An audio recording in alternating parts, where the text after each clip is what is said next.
নামাজ না পড়া কার গোলামি? আজান হয়, শয়তান এসে তোমাকে ঘুম পড়ায় রাখে, শয়তান এসে তোমাকে সিনেমার দিকে নিয়ে যায়, বোর্ডের দিকে নিয়ে যায়, চায়ের দোকানে নিয়ে যায়, গীবত করার মজলিসে নিয়ে যায়, গল্পের মজলিসে নিয়ে যায়, রাস্তাঘাটে আড্ডা দিতে নিয়ে যায়। এটা কে নিয়ে যায়? নামাজে কে ডাকে? আর ওদিকে কে ডাকে? হালাল ব্যবসায় কে ডাকে?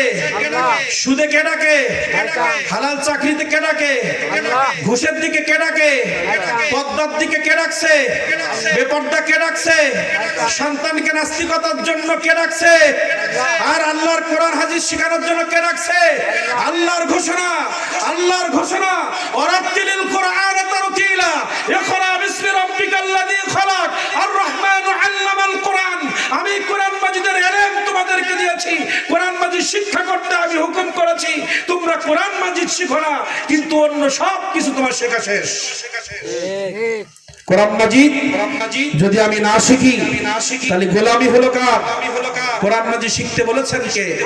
আসেন এইবার আল্লাহ তাআলা বলছেন, বান্দা পৃথিবীর সব সৃষ্টির দিকে তাকানোর পরে তুমি চিন্তা করে দেখতেছো এ সব তো আল্লাহই করেছে। পৃথিবীর কোনো বৈজ্ঞানিক দার্শনিক, পৃথিবীর কোনো মন্ত্র দিয়ে এই পৃথিবী সৃষ্টি হয় নাই। আমি খুঁজে পেলাম এই পৃথিবীর রব আল্লাহ। তারপরেও তুমি গোলামি করো না, তারপরেও তুমি শয়তানের দলে থাকো। এবার নিজের দিকে তাকাও। কি তাকাও? কাইফা, কেমন ভাবে তুমি পারো, কেমন ভাবে তুমি পারো? তাকফুরু না, আমি আল্লাহ, আমাকে অস্বীকার করতে তুমি কেমনে পারলা?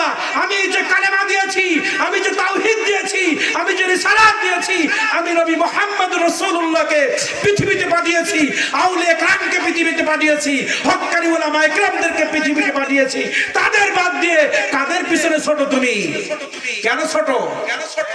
আল্লাহ তো দুই ঘাড়ে দিয়ে ফেরেশতা আছে। কেন ছোট তুমি? কাইফা তাকফুরু না, কেমনে পারলে তুমি আমাকে অস্বীকার করতে?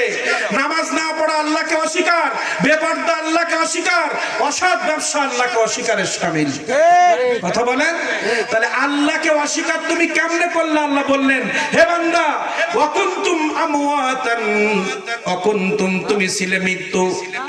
এবার তোমার দিকে তাকাও, তুমি কেমন করে পারলে আমার সাথে কুফরি করতে? আমার ইবাদত থেকে তুমি দূরে সরতে কেমনে পারলে?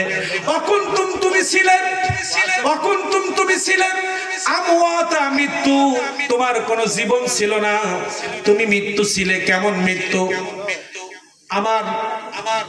আমার যে সন্তান যখন দুনিয়া আসে, দুনিয়া আসার আগে সে মৃত্যু না, 120 দিন পরে মায়ের রেহেমের ভিতরে রুহু দেওয়া হয়। 120 দিন, তার মানে 40 80, 80 আর 40 120, 340-এর পরে দেহ গঠন হয়। প্রথম 40-এ রক্ত থেকে মাংস, দ্বিতীয় 40-এ আস্তে আস্তে গোশত তৈরি হয়, তৃতীয় 40-এ চোখ কান সব ফিট করা হয়ে যায়। এরপরে রুহু আসে মায়ের পেটের মধ্যে। আল্লাহ তাআলা বলছে, বান্দা কবরে রাখবো, কবরের ভিতরে আযাব তুমি মানো না, কিন্তু আমি মায়ের পেটের ভিতরে সমগ্র পেটটাকে এভাবে গোল করে রেখেছি যে পেটের থেকে একটা বাচ্চা বেরোনোর কোনো সুযোগ নাই, চতুর্দিকে ঘেরা।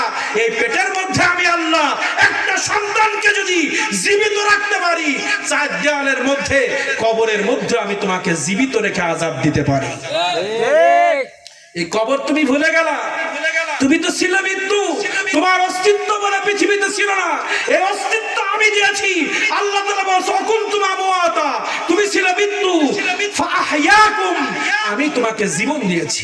সুবহানাল্লাহ। প্রথম মৃত্যু রূহ জগতে ছিলাম, আমার রূহটা ছিল আল্লাহর কাছে। মায়ের মাধ্যমে দুনিয়া আসলাম, ফাআহইয়াকুম, আসলাম দুনিয়ায়। অতঃপর তারপর আল্লাহ তাআলা বলছেন, সুম্মা, অতঃপর ইউমীতুকুম, কিছুদিন দুনিয়ার পরে আবার তোমাকে মারবো। সুম্মা, অতঃপর ইউহয়ীকুম, ওই মৃত্যু থেকে আবার তোমাকে উঠাবো। সুম্মা, অতঃপর ইলাইহি তুরজাউন, লাশ যখন তোমাকে উঠাবো আমার সামনে হাজির করব। ক্লিয়ার? তাহলে আমাদের গঠনতন্ত্র বুঝতে হবে আগে। আমাদের গঠনতন্ত্র আল্লাহ সূরাতুল বাকারার মধ্যে 28 নম্বর আয়াতে আল্লাহ তাআলা আমাদের গঠনতন্ত্র দিয়ে দিলেন, বান্দা পৃথিবী গবেষণা করার পরে আমার গোলামি করো না। তোমার নিজের অস্তিত্ব নিয়ে তুমি একটু চিন্তা করো। তোমার বাবা মার দিকে তাকিয়ে দেখো, তোমার প্রতিবেশীর দিকে তাকিয়ে দেখো। তোমার নিজের নিয়ে চিন্তা করার সময় নাই, কিন্তু তোমার পাশে তোমার ভাইয়ের একটা সন্তান হয়েছে, একটু দেখো। এই সন্তানটা মায়ের রেহেমের ভিতরে 1 সেন্সে জীবিত হয় নাই, বীর্য থেকে রক্ত, রক্ত থেকে মাংস, মাংস থেকে হাড্ডি, হাড্ডি থেকে হাত পাকান।